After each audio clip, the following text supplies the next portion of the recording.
Yo guys, and welcome to a new review. Today we are talking about Pixar's new movie, Lightyear.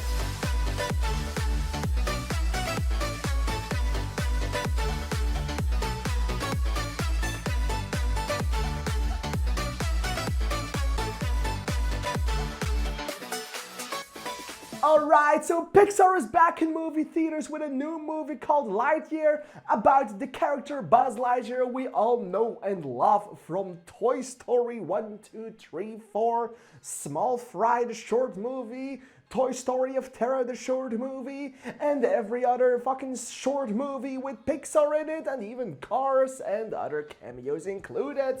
We all know Buzz Lightyear in some sort of way. And one of the biggest mysteries, or not even a mystery, is what was this deal with Buzz Lightyear and Star Command in Toy Story? Why did everyone want a Buzz Lightyear toy? Why was Buzz Lightyear so important to this society, to this world from Toy Story? And now we know. I always thought that Buzz Lightyear was a real astronaut, but a really famous guy, and he got his own toy. Turns out I was wrong. Maybe they said it in one of those movies, but I don't remember it. But it turned out that Andy actually watched a movie in 1995, and that movie was Lightyear. That movie was the movie that we witnessed now in 2022, 27 years after the first introduction of Buzz Lightyear. And I recently rewatched the first Toy Story, and I gotta say, the changes are so incredibly insane. The animation has come a very long way, considering Toy Story is the first feature-length animated CGI movie. This is a big achievement. Now we get those movies all the time, but that was an achievement. And to compare the two is phenomenal. I saw a debate online about whether or not they should remaster the first Toy Story with the animation capabilities they have today, and I am not a fan of that. I mean, yeah, it looks a little bit clumsy sometimes, and it looks a little bit animated in some sorts, and now it looks more realistic. But it's the charm of the first Toy Story. It's the historical purpose of the first Toy Story to be the first to actually do that, to actually pull it off. And they did phenomenal and they did great. And to now have the comparison that we have about Buzz Lightyear being a toy versus being a real man is something that we always kind of wanted, but not asked for in some sort of way. We saw the changes in animation between Toy Story 1 and Toy Story 4 in 2019, and that was already incredible. But now we're 3 years later, the technologies have advanced even more, and now we have this cartoonish but still very realistic looking movie, and that is the biggest charm and the biggest plus point this movie has. It looks phenomenal. It is incredibly beautiful. The animation is out of this world, pun intended. It was awesome to see. Buzz Lightyear still has the chins, but has smaller eyes. He now has hair. And even though his chin and his physique and his body, well, they don't look human, it still feels very real, and that is phenomenal. Every other character in this movie has some sort of realism in it, as it could be real, it's just a little bit cartoonish. Buzz Lightyear out of this charge. No one has a chin like that, except maybe for Crimson Chin, if you still remember him. But yeah, it's phenomenal. The animation really is fantastic. And the characters, as I talked about, they look more normal, the side characters, but they were still very welcome. Izzy Hawthorne was a phenomenal play in this movie. But let's just talk about Socks.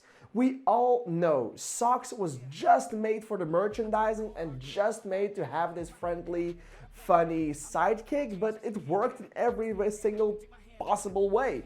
Whenever he came on screen, he filled me with joy, he filled me with happiness, he filled me with laughter. He was very much the standout of this movie. He was the best character in this movie apart from Lightyear. So I really like what they were doing with him. Peter Sohn did a great job to give Socks a persona. And that's why the characters are great too. The characters, they have a lot that we can unpack and they have a lot to talk about. Yeah, we have Taika Waititi, but his character was mostly just Taika Waititi, and I have noticed that Taika Waititi is best when Taika Waititi is directing this Taika Waititi character, but whenever someone else is directing this Taika Waititi character, it isn't as good. His character wasn't the standout. In Free Guy, his character wasn't the standout. But in Thor Ragnarok, and probably in Thor Love and Thunder, Taika Waititi is one of the standouts. So I am kind of worried about where people are going with Taika Waititi. I mean, he is very popular, but please, his humor is Taika Waititi. Please use his humor. Please let him help you write his own humor, because in this movie, it worked in some ways. I mean, I really loved the pen thing. I laughed every time they were talking about the pen, and that was awesome, but mostly his character was a little bit, I don't know, I didn't like it that much apart from the pen. And the old lady, well, she was funny. She was more relatable because she was just pessimistic over everything. I really like that. I really find that relatable. So yeah, I love that. And the other characters, I mean, the first Hawthorne, I forgot the name of the grandmother for Izzy. I forgot what her name was, but she was a great character too. It just sucks that her screen time was so little, so we didn't really get to connect with her that much. And that is my main criticism for this movie, because what makes a Pixar movie is the charm and the relatability that it all has. And even though we have characters, or we have an entire company in someone's minds controlling the emotions, it's all way over our head. It's crazy, it's interesting, it's extremely fantastical, and it can never happen for real. And the fantasy aspect is awesome. And the thing that makes it a Pixar movie is that it feels real. You feel the emotion, the charm is present in the movie. And I gotta say, that's where my problem with Pixar lies, with Lightyear lies. Because I didn't really feel it in this movie.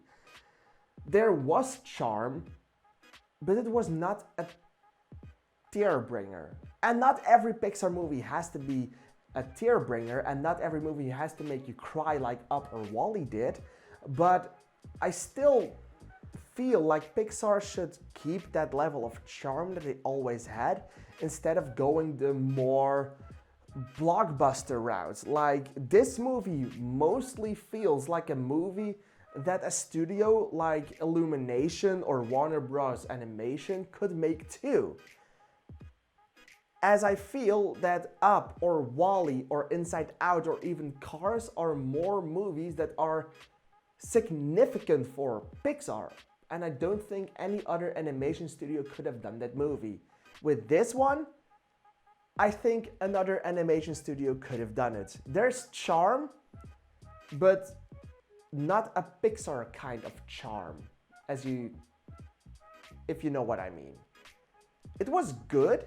I enjoyed the movie really much. But for me, there was just a personal feeling missing.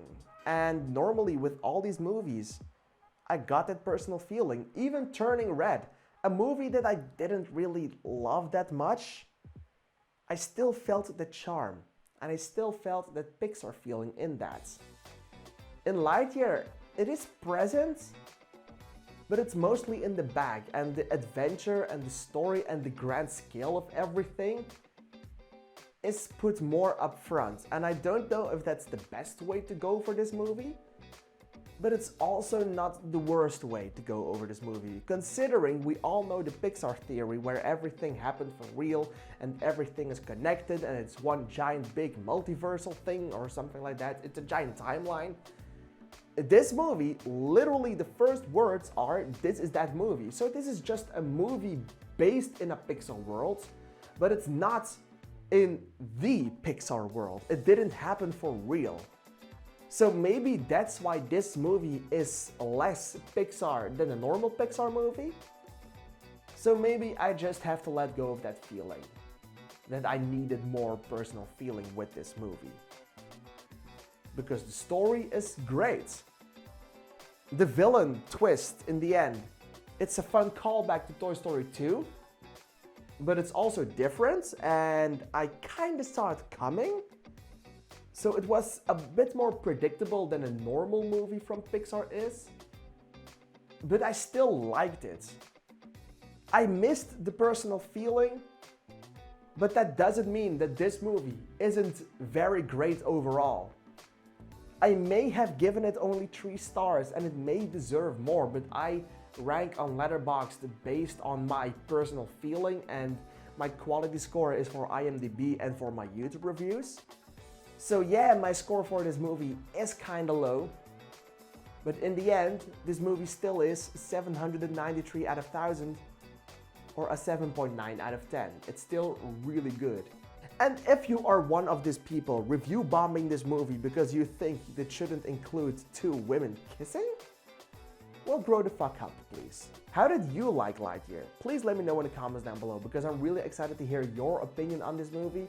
Do you get me in what I meant by the personal feeling thing, or do you just think this movie is phenomenal in every single way? Thank you for watching. If you haven't done so already, please leave a like on this video. It really helps me out a lot. Haven't you subscribed to my channel yet? Please consider to do it. I make fun videos like these every single day, and I will thank you for watching once again, and goodbye.